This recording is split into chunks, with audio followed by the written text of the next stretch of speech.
Hello guys, welcome back to my YouTube channel. මේ තියෙන්නේ මගේ ජූලි මාසේ 9 10 11 දවස් 3. ජූලි 9 වෙනිදා මට තිබ්බේ වෙඩින් එකක්. ජූලි 10 වැඩයි. එතකොට මගේ තව පොඩි සෙල්ෆ් කෙයා වැඩ ටිකකුයි. සහ ජූලි 11 අපි දෙන්න පොඩ්ඩක් එළියට ගියා. ඔය දවස් 3 වෙච්ච දේවල් ටික ගැන වීඩියෝ එකක් චූටි ක්ලිප්ස් ටිකක් එකතු කරලා මම හදාගත්තා. ජූලි 9. මේ වෙඩින් එක අපේ පවුලෙම කෙනෙක්ගේ වෙඩින් එකක්. අපි ඉතින් මනමාලිගේ පැත්තෙන් තමයි සහභාගී වුණේ. ඉතින් අපේ යාළුවගේ වෙඩින් එක නිසා අපි එදා දවසම වෙන් කරේ වෙඩින් එක වෙනුවෙන්. ඉතින් අපි කට්ටියම ලෑස්ති වෙලා උදෙන්ම නැගිටලා ලෑස්ති වෙලා අපි ගියා වෙඩින් එකට. වෙඩින් එක තිබ්බේ වාද්දුව. ඉතින් අපිට ටිකක් දුර යන්න වුණා. ඉතින් ඒ නිසා අපි කලින්ම නැගිටලා ලෑස්ති වුණා. මොකද අපි වෙලාවට කලාවට එතන ඉන්න ඕනේ නිසා. මුලින්ම අපි හොටෙල් එකට ගියාට පස්සේ තේ මේසෙ නේද? මේකට කියන්නේ තේ මේසෙ කියලා. මම කලින් වෙඩින්ග්ස් වලට ගිහින් තිබ්බට තේ මේසෙකට සහභාගී වෙලා තිබ්බේ නැහැ. මොකද මම මැරි කරද්දිත් අපි දෙන්නගෙම තේ මේසෙ තිබ්බේ අපේ හස්බන්ඩ්ලාගේ ගෙදර. ඉතින් ඒක මම ඇස් දෙකට දැක්කේ නැහැ සහ මම ගියේවත් නැහැ. ඉතින් ඒ නිසා පළවෙනි පාරට තමයි මම තේ මේසයක් ඇස් දෙකට දැක්කේ සහ ඒකෙන් කෑම අරගත්තේ. දැක්කනේ මගේ පිගානේ ලොකු. මං ඔය ටික ඔක්කොම කෑවා. හරිම රසයි. මම රස කැවිලි කන්න හරි ආසයි කිරිබතුත් එක්ක.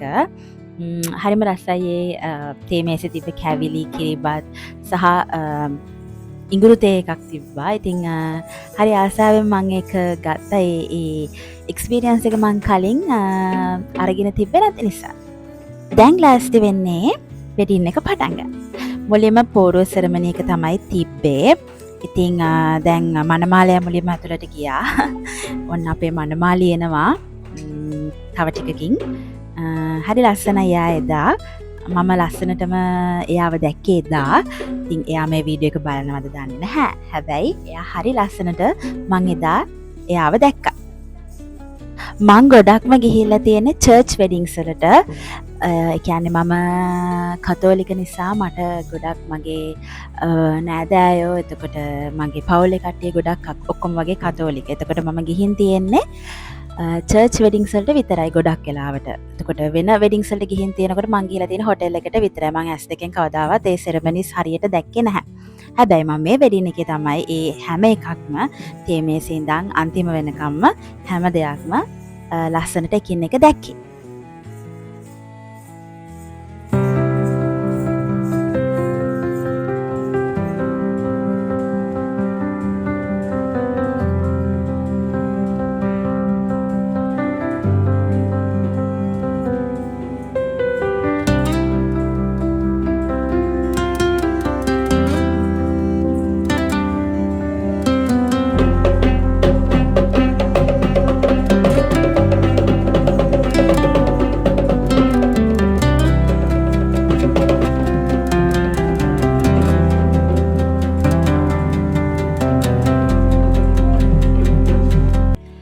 ඇත්තටම ගෑනු ළමයෙක්ට තියෙන එකම එක හේනයක් තමයි කවදා හරි දවසක තමන්ට ගැළපෙනම කෙනා තමන්ට හදවතින්ම ආදරය කරන කෙනාව හොයාගෙන හොඳම කෙනාව හොයාගෙන ලස්සන වෙඩින් එකක් ගන්න එක. ඉතින් මගේ ජීවිතෙත් ඒ වගේ දවසක් තිබ්බා. මම අවුරුදු ගාණක් තිස්සේ ඉඳන් පොඩි කාලේ ඉඳන්ම ලස්සන වෙඩින් එකක් ගන්න හිතාගෙන හිටියා. ඒ වගේම ලස්සන කෙනෙක් එක්ක විවාහ වෙන්න හිතාගෙන හිටියා. ඉතින් මටත් ඒ වගේ දවසක් තිබ්බා. ඉතින් මට මේ දවසේදී මගේ විවාහ දවස වෙච්ච දේවල් මට ඇත්තටම මතකයට නැගුණා. ඇත්තටම ආස හිතුණා ආයක පාරක් හරි ඒ අතීතයට යන්න තියනවා නම් කියලා. මං ඔයාලට පොඩි දෙයක් කියන්නද? ඇත්තටම මම මගේ වෙඩින් එක ගන්නකොට කලින් ඉඳන්ම කියන්නේ මම අවුරුදු ගාණක් තිස්සේ නම් ප්ලෑන් කරේ නැහැ. හැබැයි මගේ හේනයක් තිබ්බ මේ කාලෙදි මේ විදිහට මැරි කරනවා කියලා. හැබැයි මම ඒක හිතාගෙන හිටියට අපේ ප්ලෑන්ස් ඒ විදිහටම වෙන්නේ නැහැනේ. ඉතින් මං ඔයාලට දෙයක් කියන්නම්. ඔයාලා තාම මගේ වීඩියෝ එකක් බලනවා නම් තාම පොඩි වෙන්න පුළුවන්, අවුරුදු 20 21 වෙන්න පුළුවන්, තාම මැරි කල නැති වෙන්න පුළුවන්. ඔයාලට ලස්සන ඒ වගේ හීනයක් තියෙනවා නම් පොඩියට හරි ඉතුරු කරන්න. මොකද මම මගේ හස්බන්ඩ් එක අෆෙයාර් එකක් පටන් ගත්ත දවසේ ඉඳන් ලස්සන වෙඩින් එකක් ගැන හිතුවා. හැබැයි මම ඒ වෙනුවෙන් ඉතුරු කරන්න ගත්තේ ටික කාලයක් ගිහිල්ලා. හැබැයි මට එතනදි තේරිච්ච දෙයක් තමයි තව කල් ඉඳන් මම හරියට ප්ලෑන් කරා නම් ලයිෆ් එක හරියට හිතුවා නම් හරියට තීරණ ගත්තා නම් මීට වඩා දෙයක් මට කරන්න තිබ්බා කියලා. හැබැයි මම සතුටු වෙනවා මම එහෙම හරි කරපු එක ගැන. ඉතින් මම ඒත් හිතුවා මට මීට වඩා දෙයක් කරන්න පුළුවන් නේද කියලා. ඉතින් මම ඔයාලට දෙයක් කියන්නම්. ඔයාලා ලස්සන වෙඩින් එකක් ගන්න ඉන්නවා නම් දැම්ම ඉඳන් පොඩියට හරි චූටි දේවල් ඒ වෙනුවෙන් කරගන්න. මොකද ඉතුරු කරන්න. එතකොට ඔයාලට ලස්සන වෙඩින් එකක් ගන්න පුළුවන් වෙයි. හැබැයි ඔයාලා ලොකුවට සල්ලි වේදම් කරලා ඉතුරු කරපු සල්ලි ඔක්කොම ටික දාලා එහෙම ලොකු වෙඩින් එකක් ගන්න ඕනෙත් නැහැ. ඔයාලා ආස විදිහට සිම්පල් වෙඩින් එකක් ගන්නත් පුළුවන්. හැබැයි සමහරක් අයගේ ප්ලෑන් එකක් තියෙනවා. එයාලා වෙඩින් එක නැත්තම් චර්ච් එකේ ෆන්ක්ෂන් එක විතරක් අරගෙන සිම්පල් පාටි එකක් දීලා නෝමල් විදිහට කරන්න ප්ලෑන් කරන් ඉන්න. ඇත්තටම හොඳයි ඒ දේ කරන්න පුළුවන් නම්. එක එක්කෙනාගේ ජීවිතේ එක එක බලාපොරොත්තුන තියෙන. ඉතින් එහෙම කරන්න පුළුවන් නම් ඒකත් හොඳයි. හැබැයි මොන දේ වුණත් වෙඩින් එකකදී ඔයාලා යන මූලික දේවල් වලට හරි ඉතුරු කරලා තියෙන්න බෑ. ඉතින් ඒ නිසා මම කියන්නේ දැම්ම ඉඳන් ඉතුරු කරලා ඒ වෙනුවෙන් ආයෝජනය කරලා තියන්න. මේක මගේ ජීවිතයේ අත්දැකීමක්. මම දැකලා තියෙනවා සමහරක් අය හරි සිම්පල් වෙඩින් එකක් කරගන්නවා. හැබැයි එයාලා හරියට එක දේවල් කියනවා. ලස්සන වෙඩින් එකක් අරගෙන ටිකක් ලොකුවට, එතකොට එයාලට ආස විදිහට ලොකුවට සල්ලි වේදම් කරලා වෙඩින් එකක් ගත්ත කෙනෙක්ගේ ඒ දේවල් වලට කරන්න එපා ඒ දේ. මොකද හැම කෙනාගේම ජීවිතේ බලාපොරොත්තු ආස දේවල් වෙනයි. ඔයාලා කවදාවත් එයාලගේ ජීවිතේ ඒ කරන දේවල් වලට මුකුත් කියන්න එපා, නෙගටිව් දේවල් කියන්න එපා. මොකද ඔයාලගේ බලාපොරොත්තු වෙනයි, ඒගොල්ලෝගේ බලාපොරොත්තු වෙනයි. හරිද? එතකොට එයාලා කවදාවත් ඔයාලගේ සල්ලි වලින්වත්, එතකොට ඔයාලගේ දේවල් වලින්වත් නෙමෙයිනේ එයාලගේ හීන බලාපොරොත්තු ඉෂ්ට කරගන්නේ. ඉතින් කවදාවත් ඒ දේ කියන්න එපා. මොකද ඒ දේ එහෙම කරන අයට කවදාවත් අනාගතේ හොඳ ජීවිතයක් ලැබෙන්නේ නැහැ. මොකද අපි නෙගටිව් දේවල් දෙනවා නම් අපිටත් ලැබෙන්නේ ඒ විදිහටම තමයි.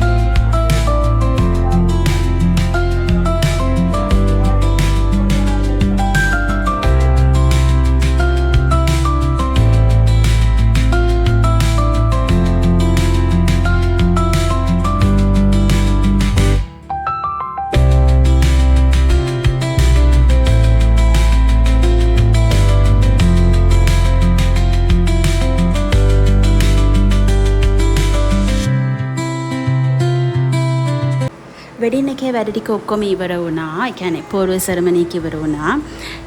ඊට පස්සේ තිබ්බේ අනිත් වැඩ කටයුතු ටික. හැබැයි මම නම් ලෑස්තුනේ ඊළඟට හොඳට කන්න යන්න. අනේ මොකුත් හිතන්න එපා. ඉතින් මම ඇත්තම කියනවා. ඊළඟට අපි ලෑස්තුනේ බුෆේ එකට ලන්ච් එකට කන්න යන්න.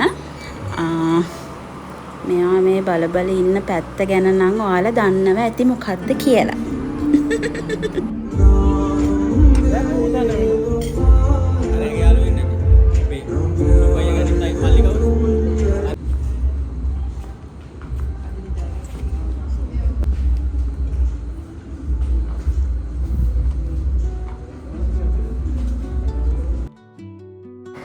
කෑම කාලා ඊළඟට මං ආසාවෙන්ම හිටිය තැනට මං ගියා. හැබැයි මට හැමදාම වගේ ආස දේවල් ගොඩක් තිබ්බට කන්න හම්බුනේ නැහැ. මට කන්න අමාරුයි. මං ආස දේවල් ගොඩක් තිබ්බට මට ටික වෙලාවක් යද්දී ඒක එපා වෙනවා. ඒ කියන්නේ මත් වෙනවා මාව. ඉතින් ඩිසර්ට්ස් තිබ්බා. මම කේක් තමයි ගොඩක්ම කෑවේ. ඔය බෙදාගත්ත ටික විතරක් වගේ තමයි මට මතක තියෙන්නේ මං කෑවේ. මේ එහෙම තමයි ඉතින්. මොනා කරන්නද? මේ ඉනවේ චූටියා. චූටි පුතා මාමිත් එක්ක ඩාන්ස් කරනවද? අනේ මන්ද. ඔහොම තමයි එදා වෙඩින් එකේ වැඩ කටයුතු ටික උනේ. මේ තියෙන්නේ ජූලි 10. ජූලි 10 උදේ වැඩ ටික ඔක්කොම ඔෆිස් එකේ වැඩ ටික එතකොට මගේ දවසේ වැඩ ටික ඉවර කරලා මම ආසම දෙයක් කරන්න ගියා. මොකද ඊට පස්සේ දවසෙත් මට ෆන්ක්ෂන් එකක් තිබ්බා. ඉතින් ඒකට මට නේල්ස් දාගන්න ඕන වුණා. මොකද මම වෙඩින් එකට නේල්ස් දැම්මේ නැහැ. මම මේ මාසෙත් නේල්ස් දාලා හිටියේ නැහැ. ඉතින් මම ඒ දවසේ දාගත්තා. ඔක්කොම වැඩ ටික බැලන්ස් කරගන්න පුළුවන් වෙන අපොයින්ට්මන්ට් එක.